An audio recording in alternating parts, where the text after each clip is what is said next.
All it did was add undue burden and undue political influence into a system that is burgeoning, and quite frankly, with a overbearing point of view. We can do this on our own. The American people know the difference between right and wrong. An act that is considered a criminal act shouldn't be held to account on all the citizens of the country. We should repeal this. When it comes to the Patriot Act, it has to be fundamentally reformed. I have personally seen where the Patriot Act and some of the provisions have saved American lives.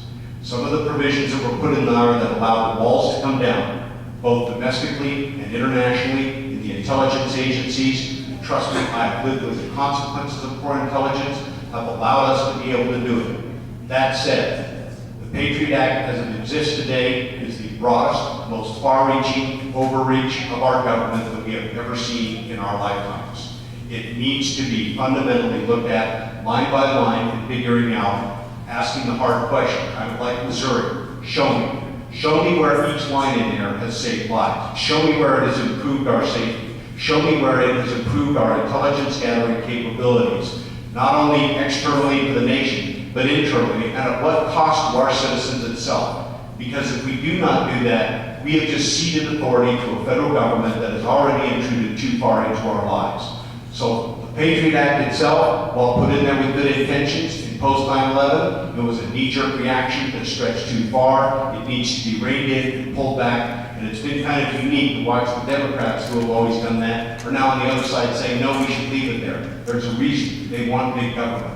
We as Republicans do not want that. We should begin to rein it back, get it under control, and fundamentally reform it and eliminate probably the vast majority of the Patriot Act because it is not necessary. But again, I have personally seen provisions in the Pentagon, in intelligence services, where the Patriot Act and what it created by lowering some of the walls and allowing the cross-connect between domestic and international intelligence agencies to save lives. Mr. Amodei, 2 minutes. Thanks, Chairman. Recently, there was an up or down Patriot Act. If faced with the up or down, with an up or down vote on the Patriot Act as it presently exists, I would vote no to reauthorize it. The reason is that it is possible to have national security, and I won't belabor the points of my other two colleagues that made up here. It's possible to have national security concerns met without sacrificing the Bill of Rights or other primary protections in the Constitution. If there's a need for greater speed in search warrants or wiretaps or things of that sort, there are procedures in place that are constitutional now that can be gone through. If they need to be sped up, then fine, create those mechanisms to speed them up. But I don't believe that there is a need to totally disregard the constitutional protections that are in existence in the name of the Patriot Act.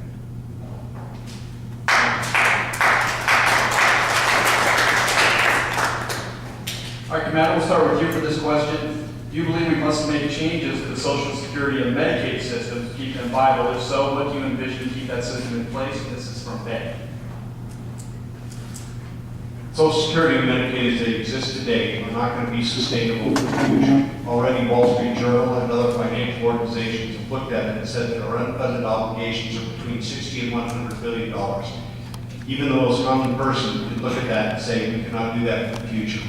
That does not mean that we affect those that are in the system today, but we must start looking to the future for those that are contributing, how they're contributing, looking at the actuarial tables, and how we can look out for the future to say, we need to start pushing those out to be realistic in what people are living, the extended lives that we are now enjoying because of the quality of health care that we have in this nation, and keep that up. So is the system going to change for those that are in it and are contributing today? No. Do we need to reform for the future to make it fiscally sustainable? Yes. So what we're going to need to do is take a look at each of those programs, determine where we can best have the programs provide that safety net that we need for those that are most vulnerable in our society, those that are contributing to have that Social Security check in the future, but also look and say, realistically, if you're 18 years old and just entering the job market today, when you get to be 62, 65, 70 years old, where are you going to be? How far can we push that out? What do the tables say? Because we just cannot afford to do it.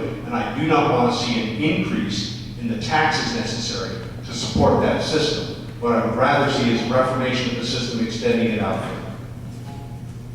Mr. Amodei. Thank you. First, let's start with the truth. You need to know the truth about where the systems are today. There's a credibility gap in where the truth is being told and where it's not being told. Medicare is broke. I don't care if you're a Democrat, Republican, you live in Mississippi, Maine, or Washington State. It's broke. If somebody wants to think that's a misrepresentation, then fine, have that. It needs to be fixed. Social Security was built on premises that included such things as more people working than contributing, that talked about actuarial facts that are no longer accurate facts.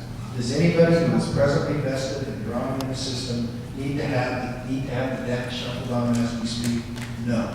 But it's time to step up to the plate and deal with the issue and quit treading water, hoping that the next election cycle will come before things crash. And so as part of doing that, we need to go forward and talk about things like, for those who come in the future, at planning appropriate intervals, maybe they don't start drawing at the same time. So that somebody who just enters the system next year has an entirely different set of rules that apply to them as a 21-year-old than those folks who are going to enter the system as a potential drawer in, say, 10 years. You have to go back actuarially, be fair with people, allow them to plan, and put the system on a basis. Because if you don't do that, they will both crash, and then you have no system. And by the way, while we're telling the truth for some folks out there, you need to know this. The first $500 billion that was taken from Medicare was done by Obamacare. So when you hear the ads and see people going over the cliff in wheelchairs, ask where the first $500 billion was taken, because it wasn't from the Republicans, it was from the Democrats. Thank you.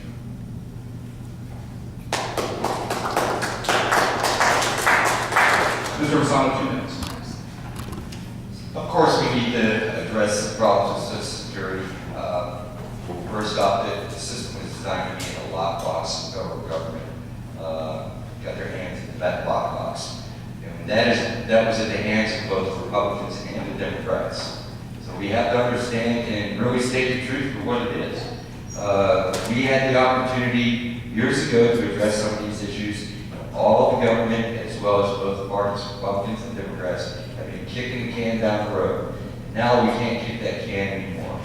We have to address these issues, and we have to address them very quickly, and we have to be very effective in our responses to the problems that we have.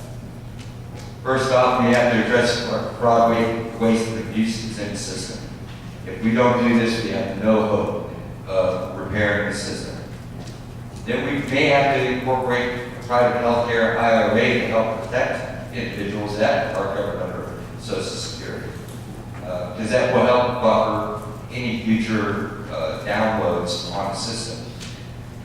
So what we also have to do is we have to consider what the effects of Social Security are against the younger generation right now. We absolutely cannot touch the Social Security of anybody that is currently drawing it or coming near to drawing it. We have promised this money to them, and we promised the entitlement, so we have to honor that promise. But the younger generation, we have to understand that they may not have the same program that the current people that are drawing has. So to do that, possibly, we may have to alter that system for the younger crowd so that they can invest in their own retirement in the future. Because I think they would much rather be in control of their own money and their own destiny, because it is a matter of liberty. Thank you, Mr. Rosano. Folks, we can have you hold your applause until the end so the gentlemen can all get a fair chance at the questions. We would appreciate it. Next question, Mr. Amodei, we'll start with you. This is from Deborah. And again, these questions come from all Congressional District 2 constituents. Bailouts failed. The stimulus did not work, and unemployment continues to grow, especially in Nevada. And the housing market has lost extreme value. What do you think will turn this mess around? Again, this is from Deborah. Mr. Amodei. Thanks, Trevor. Well, first and foremost, the government cannot spend its way out of economic depression or recession. And so what you've just described is the latest attempt for government trying to spend its way out of recession. So the answer is not to take more from the private sector and try to have the government create that safety net or that ladder to crawl out. It is to tax policy and your regulatory policy. Encourage those entrepreneurs who create the vast majority of jobs in this country. And they are not, interestingly enough, the Fortune 500 folks. They are the mom and pops. They are the folks that have businesses here on Idaho Street in Elko. They are people who have businesses over the hill in Spring Creek. They are people who have businesses that cater to your major industries, whether it be agriculture or precious metals, here in Elko County and elsewhere in northeastern Nevada. It's those policies that encourage those folks to open business, whether it's Vogue Laundry or somebody else like that, that will create the jobs that will bring us out of this. It is a fundamental mistake, in my opinion, to think that more confiscation from the private sector or public spending will get us out of this. You have $4 trillion more on the debt, and you have nothing to show in the way of recovery, and we need to change that course in order to get us back on the road again. Mr. Hassan. Sure. Question is, and again, this came from Deborah, the bailouts failed, the stimulus did not work, unemployment continues to grow, and the housing market has lost value. What do you think will turn this mess around? Well, as I said earlier, entrepreneurial spirit of the American people is what's going to turn this around. My experience is that I've owned 2 corporations. I've ran these corporations. They were advanced rocket systems development corporations. My wife, who I helped, ran a contracting business. We know how to put people to work. That is what we need to do. If we don't put people to work, they don't earn a living, they can't spend money into the economy. The housing market can't get any better because they don't have an income. So we have to understand that we need to put people in office that understand the concept of how to run a business, how to put people to work, and how to keep the books in the black. Which unfortunately, our politicians in office nowadays seem to think that they can run the books in the red. Well, we can't do that any longer, because $14.5 trillion in debt will go black at some point in time. And I'm not talking about black to the good, I'm talking about we will have a total collapse of the economy, and we cannot have this. The other nasty secret a lot of people don't want to hear is that what we have right now is a tax that basically is a hidden tax. And that tax is inflation. And it's going to be hyperinflation soon, so we better prepare for it. And the only way we're going to prepare for it is to let business start doing business, increase revenues, because this country does not have a revenue problem. We more likely have a spending problem. And that is the other side of the equation. We must address spending. Thank you. Member Nicole. When you really come down to it, each and every one of us has suffered in one way or another because of exactly what was talked about. When it comes to the bailout, when it comes to the stimulus, you look at the billions of dollars that we have shelled out and paid and that we owe our mortgage and our futures to, we're going to have to address.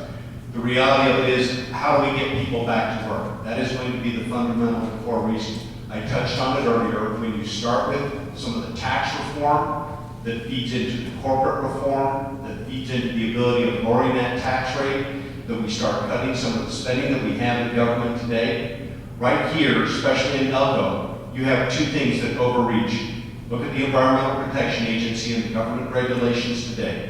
When you look at some of the land use policies that you have in this area and what we're having to deal with, those have got to be brought under control. If you begin to reduce the amount of over-regulation that we have at the federal level and turn it over to the states who know what's best for their people and the businesses that are operating there, then you start creating the conditions that are going to allow us as Nevadans to begin to get our way out of this problem.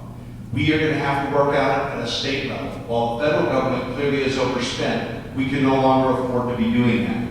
When you look at some of the housing problems that we're facing, I think everyone in here, including me, has, if you own property, has seen the decrease in the value. The banking system still needs additional reform. They got bailed out. They didn't get some of the regulatory reform that they need. It needs to be revisited because they are not being held accountable for the number and the scope of the foreclosures that we are living through today. And until we start doing that, and until the banking industry starts feeling a little bit more of accountability, we're not going to see some of the progress they need. They need to be open and transparent in where that money went, what they did with it. Because unless we as Americans know how